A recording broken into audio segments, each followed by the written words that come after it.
Die tweede ene is Jesus is die Almagtige. Jesus is die Almagtige. Ons lees in die tweede gedeelte van Openbaring 1 vers 8, hy wat is en wat was en wat kom, die Almagtige. Nou, ons het in 2017 het ons 'n reeks gedoen, die karakter van God, en ons het stuk vir stuk deur die Ou Testament gewerk en na die karaktereienskappe van God die Vader gekyk.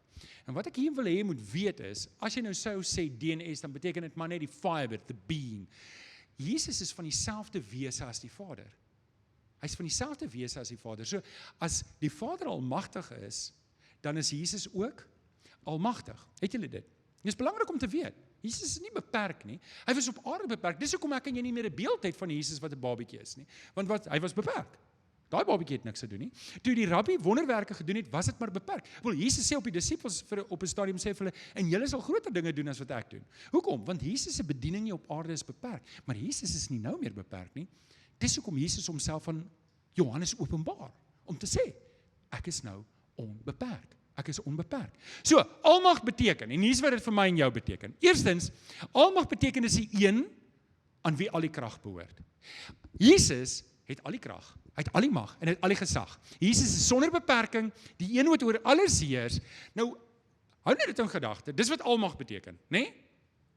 Hoor nou wat sê Galasiërs 2 vers 20. Dit is nie meer ek wat lewe nie. Wil jy raai wat sê die volgende deel? Dit is Christus wat? Kom ons lees dit saam op die telling van 3. 1, 2, 3. Dit is nie meer, maar hierdie het 'n enorme implikasie op jou lewe. Ons het nou net gesê, Jesus is almagtig. En nou sê ons, hy lewe deur ons. Dit beteken, ek tap nie meer in die bron van my eie lewe, my eie bronne en my eie krag nie. Ek tap nou in die Here Jesus in, mits ek my lewe doelbewus in lyn bring met wat Jesus van my verwag. So, die almagtige Here Jesus Christus, hy het niks nodig nie. Hy is nie beperk nie. Ek moet aan hom gehoorsaam wees. Ek moet aan hom gehoorsaam wees. Ek moet hom voor oë hou en ek moet die knie voor hom buig. Hierdie is belangrik. Ek moet die gesag van my lewe doelbewus oorhandig om te sê, Here, ek volg U. Daarom buig ek my knie voor Jesus. Dis wat ons sê, ek neem hom aan as my verlosser en saligmaker. Ek onderwerp myself. Ek onderwerp my agenda doelbewus aan hom. Hy het sy lewe vir my gegee in die kruis en nou gee ek my lewe vir hom. Ek gehoorsaam hom. Nou, gister toe praat ek en Tiny oor Kyrios. Nou, Kyrios, wanneer ek sê Here, kom van die Griekse woord Kyrios af. Nou, dit beteken eienaar of baas. Dis hoekom die gelowiges so wreed vervolg was, want hulle het geweier om die keiser Kyrios te noem.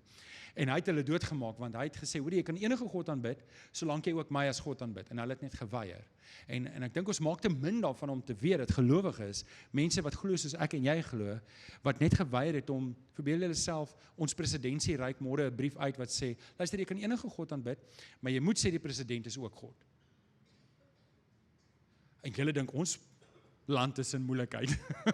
Verbeel julle self, kan jy jouself indink, dit is wat gebeur, die president sê môre, hoorie, as jy nie môre sê, dat die president is God nie, dan verloor jy jou werk. Dis wat gebeur het. Kan jy dink hoe chaos sal dit wees vir ons Christene? Okay, Jesus is Kyrios, hy is ons Here.